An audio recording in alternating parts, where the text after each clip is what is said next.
Hello मित्रों, सज्जनों और माननीय जनों, आप सभी को मेरा प्यार भरा नमस्कार। हमारे YouTube चैनल में आप सभी को तहे दिल से स्वागत है और मैं यह आशा करता हूं कि आप सभी बिल्कुल ठीक होंगे। आज की टॉपिक में मैं कुछ रोचक युक्त प्रेरणा भरी बातें शेयर करना चाहता हूं। वीडियो के अंत तक बने रहिएगा क्योंकि आज की इन बातों से हमें अपने जीवन में सही तरीके से कदम चालने के लिए निर्णय लेने में सहयोग साबित होगी। तो चलिए प्रारंभ करते हैं। रामायण के अंतिम वक्त में जब रावण मृत्युशैया पर लेटा था तो रावण ने श्री राम को एक बहुत ही अच्छी बात बोली। रावण बोला, मैं तुमसे उम्र में, ताकत में, बुद्धि में, माया में, हर मामले में तुमसे बड़ा हूँ। मेरा महल, मेरा राजपाट भी तुमसे बड़ा है। मेरी पास सोने की लंका है। मेरे राज्य में धन दौलत भी कोई कमी नहीं, लेकिन इतना सब कुछ होने के बाद भी इस लड़ाई में आज मैं तुमसे हार गया। जानते हो क्यों? क्योंकि तुम्हारे साथ तुम्हारा भाई लक्ष्मण था और मेरा भाई विभीषण मेरे खिलाफ था। मेरा भाई ही मेरी कमजोरी जानता था और उसी की वजह से तुम जीत पाए। दोस्तों, इसीलिए तो किसी ने क्या खूब कहा है, किसी भी पेड़ के कटने का किस्सा नहीं होता अगर कुल्हाड़ी के पीछे लकड़ी का हिस्सा नहीं होता। कई बार जिंदगी में ऐसा भी मोड़ आ जाता है कि हमें अपने ही लोगों ने धोखा दे देते हैं और उस वक्त खुद को संभाल पाना बहुत मुश्किल हो जाता है। इसलिए जिंदगी में हमें इस बात की परख बहुत अच्छे से कर लेनी चाहिए कि हमारा अपना कौन सच में हमारे साथ है और कौन हमारे खिलाफ है। रामायण में शायद रावण कभी हारता ही नहीं अगर विभीषण श्री राम को रावण की मृत्यु का रास्ता नहीं बताते। हमें भी जिंदगी में अपनी सीक्रेट बातें हर किसी को नहीं बतानी चाहिए, खासकर वो बातें जिनसे हमारा ही नुकसान हो जाए। भले कुछ बातें आपको अंदर ही अंदर परेशान करें, लेकिन उन्हें तब तक किसी को ना बताएं जब तक आप खुद ये निर्णय ना कर लें कि उन्हें बताने से कहीं आपका कोई नुकसान तो नहीं होगा। कभी कभी अपनों को बताई हुई कोई गुप्त बात भी हमारे लिए मुसीबत का फंदा बन जाती है। इसलिए अपनी जिंदगी के फैसले सोच समझ कर लें और अपनी बातों को सोच समझ कर ही दूसरों को बताएं। कलयुग के इस दौर में किसी पर भरोसा करना बहुत आसान नहीं है। कौन कब दगाबाजी कर जाए कोई नहीं जानता, फिर चाहे वो अपना सगा ही क्यों ना हो। नंबर 2, क्रोध का सही समय। महाभारत में कौरवों की तरफ से भीष्म पितामह सबसे श्रेष्ठ और ज्ञानी थे, लेकिन भीष्म पितामह के जीवन का एक ही पाप था। भीष्म पितामह ने सही समय पर क्रोध नहीं किया। द्रौपदी चीरहरण के समय भीष्म पितामह अपनी आंखों के सामने हो रहे अन्याय और दुर्योधन के पाप कर्म को देखने के बाद भी चुप रहे। वहीं दूसरी तरफ रामायण में जटायु थे, जिन्होंने सीता हरण के समय रावण पर क्रोध किया। रावण की अपेक्षा कम बलशाली होने के बावजूद भी देवी सीता को बचाने के लिए रावण से लड़ाई करी। समय आने पर मृत्यु दोनों की हुई, किंतु मरते वक्त भीष्म पितामह को बाणों की शैया मिली और जटायु को प्रभु श्री राम की गोद। वेदों में कहा गया है कि क्रोध भी तब पुण्य बन जाता है जब वह धर्म और मर्यादा के लिए किया जाए, और सहनशीलता तब भी पाप बन जाती है जब वह धर्म और मर्यादा को बचा ना पाए। क्रोध या फिर गुस्सा सही कर्म और अच्छे के लिए किया जाए तो वो कभी भी गलत नहीं होता। बेवजह क्रोध करना इंसान को कमजोर बना देता है, लेकिन सही वजह होने पर भी शांत रहना हमें अंदर से खत्म कर देता है। क्रोध हमेशा गलत नहीं होता, बशर्ते वो सही जगह और सही चीज़ों के लिए किया जाए। जैसे कई बार लाड़ प्यार के चक्कर में बच्चों की गलती होने पर भी माँ बाप उन्हें डांटते नहीं, और फिर जब उनका बच्चा हद से ज़्यादा बिगड़ जाता है तो इन्हें इस बात का पछतावा होने लगता है। नंबर 3, ध्यान हमेशा लक्ष्य पर रखो। रामायण में देवी सीता की खोज के लिए जब हनुमान समुद्र के ऊपर से लंका की तरह जा रहे थे, तब समुद्र के बीच में से एक पर्वत निकला। उस पर्वत का नाम मैनाक था और वो पर्वत पूरा सोने के बना हुआ था। उस सोने के पर्वत ने हनुमान जी को देखा और उनसे कहा कि आप उड़कर लंका की तरफ जा रहे हैं, लेकिन अभी लंका बहुत दूर है, तो क्यों ना आप कुछ देर मुझ पर विश्राम कर लें।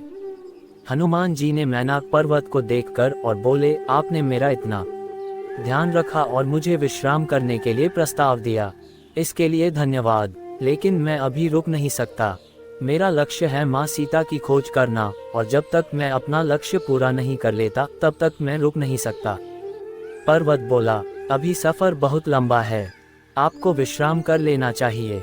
हनुमान जी बोले, अभी मुझ में बहुत उत्साह है, लेकिन अगर मैं आपकी बातों में आकर रुक गया तो मुझ में आलस्य आ सकता है।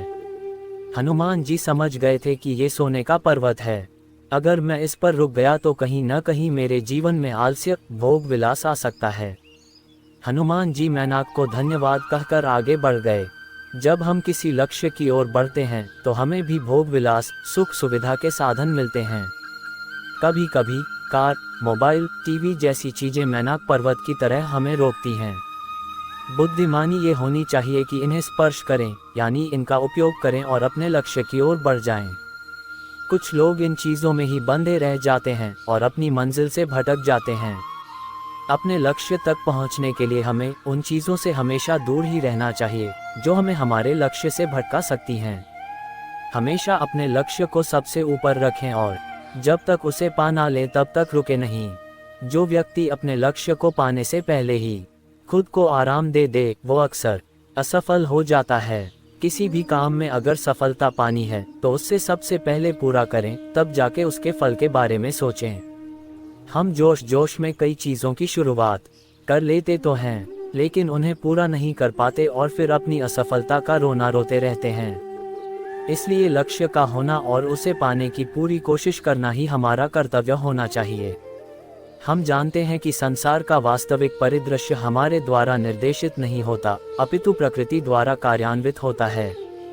हमारे शरीर की क्रियाएं, जिन्हें हम प्रायः 2 श्रेणियों में विभक्त करते हैं। नंबर 1, प्राकृतिक जैविक क्रियाएं, जैसे पाचन, रक्त संचालन, हृदय गति आदि का संचालन हमारी सोच विचार के बिना स्वाभाविक रूप से संपन्न होता है। नंबर 2, बोलना, सुनना, चलना, सोना और काम करना आदि क्रियाओं का संचालन हमारे सोचने और विचारने से होता है। ये दोनों प्रकार के कार्य मन, शरीर और इंद्रिय युक्त मानव तंत्र द्वारा संपन्न होते हैं। मानव तंत्र के सभी अंग प्रकृति या भौतिक शक्ति द्वारा निर्मित होते हैं, जिसमें 3 गुण सत्व, रजस और तमस सम्मिलित हैं। जैसे लहर समुद्र से विलग नहीं होती, अपितु उसमें समाकर उसका अंश बनी रहती है, उसी प्रकार से शरीर उसी प्रकृति का अंग है जिससे इसकी रचना होती है। इस प्रकार से प्रकृति अर्थात माया शक्ति ही संसार में होने वाले सभी क्रियाकलापों की करता है। तब फिर आत्मा स्वयं को कर्मों का कर्ता क्यों समझती है? इसका कारण यह है कि मिथ्या अभिमान के बोध से आत्मा भ्रम के कारण स्वयं को शरीर समझ लेती है, इसलिए उसे कर्ता होने का भ्रम हो जाता है। देखिए, जिस प्रकार रेलवे प्लेटफॉर्म पर दोनों ओर 2 ट्रेन खड़ी है और एक रेलगाड़ी के यात्री दूसरी रेलगाड़ी पर अपनी दृष्टि रखे हुए हैं, और फिर जब दूसरी रेलगाड़ी चलने लगती है तब पहली गाड़ी भी चलती हुई प्रतीत होने लगती है। इसी प्रकार से अचल आत्मा स्वयं को सचल प्रकृति के रूप में पहचानने लगती है। जिस क्षण आत्मा अभिमान को त्याग कर भगवान की इच्छा के आगे समर्पण कर देती है, तब उसे स्वयं के अकर्ता होने का आभास होता है। अब कोई यह प्रश्न कर सकता है कि यदि आत्मा वास्तव में अकर्ता है, तब फिर वह शरीर द्वारा किए गए कार्यों के लिए कर्मों के नियमों में क्यों फंसती है? इसका कारण यह है कि आत्मा स्वयं कोई कार्य नहीं करती, लेकिन वह इंद्रिय मन बुद्धि को कार्य करने का निर्देश देती है।